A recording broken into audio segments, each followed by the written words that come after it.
chance to hear to teach you the economic first chapter, the story of the village Palampur. इस chapter में पालमपुर जो एक village है हमें उसके बारे में बताया गया है। इस टाउन में रायगंज है जो वहाँ पे 450 फैमिलीज है, स्कूल्स है, हॉस्पिटल्स है, इलेक्ट्रिसिटीज़ है। तो ये सारी सुविधाओं से ये गाँव युक्त है। और कुछ नॉन एग्रीकल्चर एक्टिविटीज़, कुछ एग्रीकल्चर एक्टिविटीज़ भी होती है। तो वही सारे चैप्टर प्लस है। तो आइए इस चैप्टर को पूरी अच्छी तरीके से समझते हैं। सबसे पहले हमें ये बताया गया है कि अगर कहीं भी प्रोडक्शन होता है ना, तो प्रोडक्शन के कुछ इंपॉर्टेंट फैक्टर्स होते हैं जो बहुत प्रोमिनेंट रोल प्ले करते हैं, जैसे कि land, labour, capital, human capital. तो सबसे पहले लैंड, आपको लैंड करने के लिए, आपको खेती करने के लिए आपको ज़मीन चाहिए रहेगा, आपको ज़मीन के लिए लेबर चाहिए रहेंगे। तो लैंड, लेबर दो फैक्टर्स ऑफ प्रोडक्शन हो गए।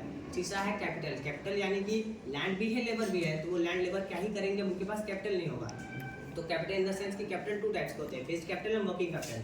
फिक्स्ड कैपिटल यानी कि आपके वन टाइम इन्वेस्टमेंट हो गए, जैसे कि आपके खेती के लिए आपके ट्रैक्टर्स हो गए, आपके जानवर हो गए, आपके टूल्स हो गए, तो ये सब वर्किंग फिक्स्ड कैपिटल में आते हैं। दूसरा है वर्किंग कैपिटल। वर्किंग कैपिटल ऐसे कैपिटल्स जो आपके लाइफ में डेली आपको अपग्रेड्स करने पड़ते हैं, जैसे कि आपकी खेती के लिए आपके बीज हो गए, आपके पेस्टिसाइड्स, आपके फर्टिलाइजर्स हो गए, तो ये आपके वर्किंग कैपिटल में आते हैं। तो हमारा अगला जो फैक्टर्स ऑफ प्रोडक्शन है वो है ह्यूमन कैपिटल। ह्यूमन कैपिटल यानी कि लैंड भी है, लेबर भी है, ये सब किसी काम के नहीं है अगर ह्यूमन बींग्स और ह्यूमन रिसोर्स के पास वो नॉलेज, वो स्किल्स नहीं है।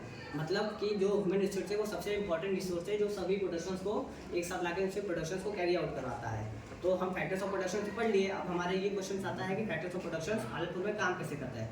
तो पालमपुर में प्राइमरी एक्टिविटीज़ है, तो वहाँ पे हम खेती शुरू करते हैं। तो आपको खेती करने के लिए आपको लैंड चाहिए रहेगा। कोई मंत्र नहीं है कि मार देंगे आप लैंड डबल हो जाएगी। आपको उसी ज़मीन में आपको खेती भी करनी है, घर भी बनना है, रोड भी बनना है, बिल्डिंग भी बनना है। तो आपको स्टार्ट करना पड़ेगा खेती से। तो आपको